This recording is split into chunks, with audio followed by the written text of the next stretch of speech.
সামাজিক মাধ্যম আৰু সংবাদ মাধ্যমৰ অধ্যক্ষ হোৱাৰ উপৰিও আপৰ তেওঁ ৰাজ্যিক মুখপাত্ৰ আৰু এজন সদস্য আছে আপৰ যুৱ শক্তিৰ ৰাজ্যিক উপসভাপতি এই দল ত্যাগ কৰি আমাৰ দলত যোগদান কৰিছে আৰু দুগৰাকী সদস্য হেমৰাম পাও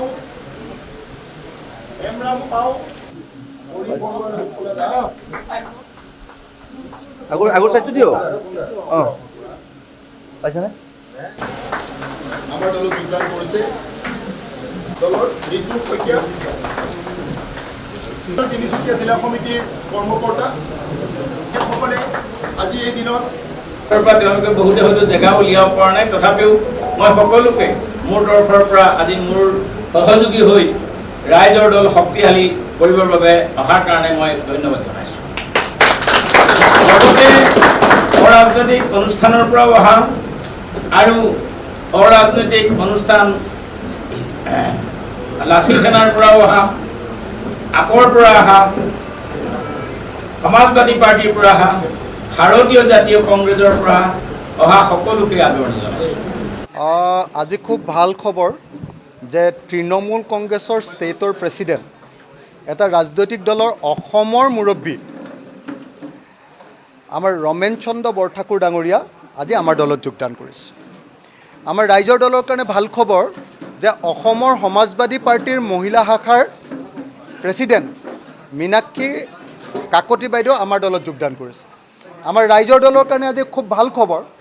যে আজি প্ৰদেশ কংগ্ৰেছৰ জনজাতি যিটো কোষ জনজাতি কোষৰ উপসভাপতি ডক্টৰ গৌৰীশংকৰ শৰণীয়া আমাৰ দলত যোগদান কৰিছে মই আটাইৰে নাম ক'ব খোজা নাই প্ৰকাশ বৰুৱা বীৰ লাচিত থানাৰ মুখপাত্ৰ নগাঁৱৰ বীৰ লাচিত থানাৰ অসমৰ মুখপাত্ৰ প্ৰকাশ বৰুৱাই যোগদান কৰিছে শাকিল আহমেদ আম আদমি পাৰ্টিৰ পৰা যোগদান কৰিছে এনেকৈ অসমৰ প্ৰত্যেকটো ৰাজনৈতিক দল বিজেপি দলৰ ষ্টেট এক্সিকিউটিভ মেম্বাৰে আজি যোগদান কৰিছে ষ্টেট এক্সিকিউটিভ মেম্বাৰ প্ৰাক্তন বিধায়ক তিনিবাৰৰ বিধায়কৰ পুত্ৰই আজি যোগদান কৰিছে গতিকে ৰাইজৰ দলৰ কাৰণে এইটো বহুত ভাল খবৰ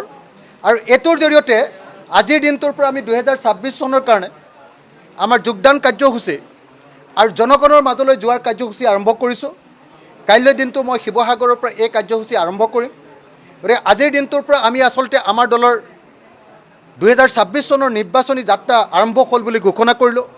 লগতে BTADৰ পৰা যোগদান কৰিছে আপোনালোকে সকলোৱে দেখিছে যে কংগ্ৰেছৰ জনজাতি মৰ্চাৰ উপসভাপতি ষ্টেটৰ প্ৰদেশ কংগ্ৰেছৰ ডক্টৰ গৌৰীশংকৰ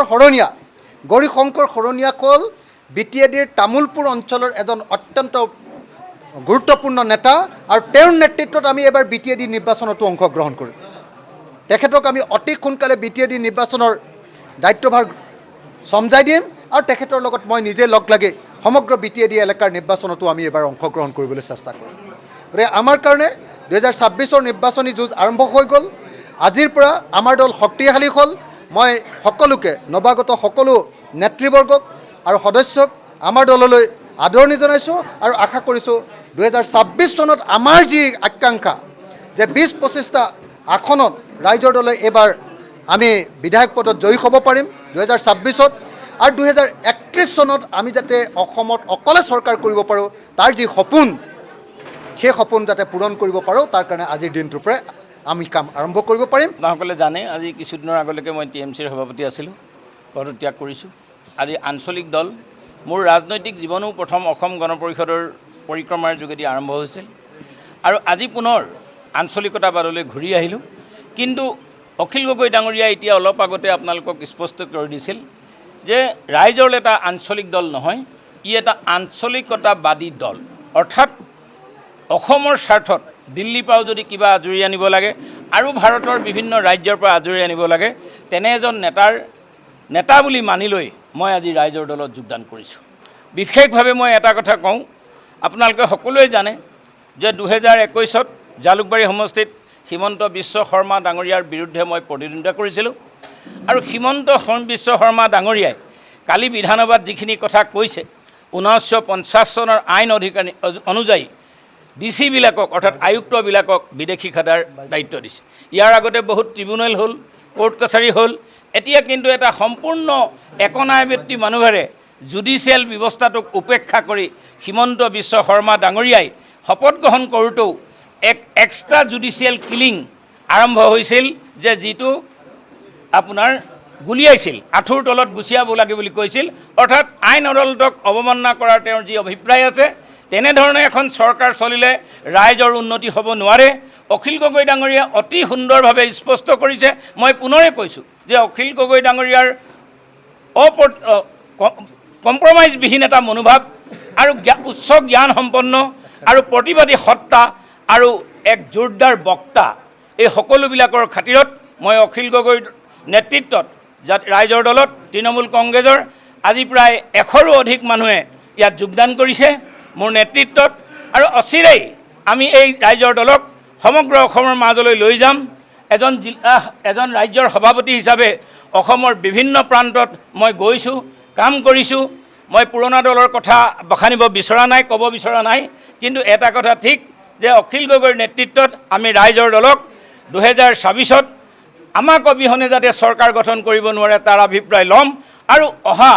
31ত অখিল গগৈক ৰাইজৰ দলৰ সভাপতি হিচাপে অসমৰ মুখ্যমন্ত্ৰী পাতিবলৈ অংগীকাৰবদ্ধ হ'লোঁ। আচলতে মই এইটোৱে প্ৰথম আঞ্চলিক দল। আগতে গোটেই দুটা দল কৰিছিলোঁ, সৰ্বভাৰতীয় দল। আৰু পাকঘৰণি খাই চাকনিয়াত পাকঘৰণি খোৱাৰ নিচিনাকৈ খাই আমি উপলব্ধি কৰিলোঁ যে প্ৰকৃত যদি অসমৰ যোদ্ধা অখিল গগৈ ডাঙৰীয়া, আৰু প্ৰকৃত যদি অসমৰ সম্পদ, ৰাজনৈতিক সম্পদ অখিল গগৈ ডাঙৰীয়া, আৰু অসমৰ ভৱিষ্যতে সম্ভাৱনা সম্পদক কেনেকৈ আমি উত্তৰণ ঘটাই 31ত আমি মহাসম্পদলৈ পৰিণত কৰিব পাৰোঁ, তাৰ এটা প্ৰতিজ্ঞাবদ্ধ লৈ আমি আজি ৰাইজৰ দলত যোগদান কৰিছোঁ। আশা ৰাখিছোঁ তেখেতৰ নেতৃত্বত BTRত অহা ছেপ্টেম্বৰত যিটো ইলেকশ্যন হ'ব, সেই ইলেকশ্যনতো আমি জোৰদাৰভাৱে ফাইট দিম। আৰু নেক্সট যিটো বিধানসভা হ'ব 26ত, তাতো আমি ফাইট দিম। 14টা বিধানসভা সমষ্টি আছে, 40টা পৰিষদীয় সমষ্টি আছে, তাতো আমি ফাইট দিম। আৰু সামগ্ৰিকভাৱে BTRৰ জৰিয়তেদি তেখেতক সম্পদৰ পৰা মহাসম্পদলৈ উত্তৰণ ঘটোৱাৰ ক্ষেত্ৰত আমি অপৰিহাৰ্য চেষ্টা কৰিম। ধন্যবাদ। Thank you. শক্তিশালী কণ্ঠ, সাহসী কণ্ঠ, তেখেতৰ নেতৃত্বত 2026 চনত আমি সবলভাৱে অসমত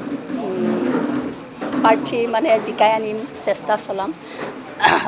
তেখেতৰ অবিহনে যেন অসমত কোনেও চৰকাৰ গঠন কৰিব নোৱাৰে, তাৰ বাবে আমি তেখেতৰ লগত থাকি সহযোগ কৰি সেইটো পৰ্যায়লৈ লৈ যাম দলটোক।